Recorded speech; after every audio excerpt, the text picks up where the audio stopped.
拄则看到的这是医疗用的电动四轮车，即马咱要来看微型的电动两轮车。那照目前的法规来看，满14岁就会当骑电动的二轮车，所以真侪高中生就会骑咧四架去。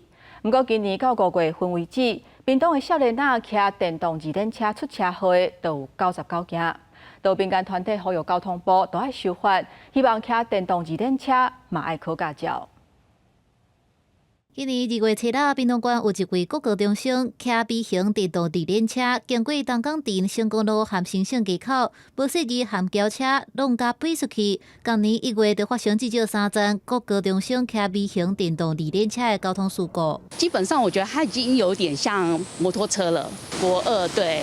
觉得不是很适合，希望能够去考驾照啦，就是基本的那个交通常识要有啊，这样是最安全。根据屏东县警方的统计，去年1月到5月，14岁以上的国高中生骑微型电动二轮车，计共发生56件交通事故。今年同期是增加到99件，加43件，受伤的人数也对48个人增加到74个人。进一步分析，微型电动二轮车发生交通意外的主因，伊倒外无按照规定是上济，再来是戆神、紧张。还无头衔，14岁以上都可以骑啊。那学校要怎么管理？所以我认为是直接透过考取驾照这样子，至少他有一个基本负责任的态度。机车练习场那一种是能够去受驾驶训练，可能对他实际上的骑乘技术会有帮助。微型电动二轮车并无需要考驾照，也无卡达，不过禁止载人，要骑就要投保挂牌，年岁也要满14岁，骑的速度伫每点钟25公里以下，违规也当依法开罚。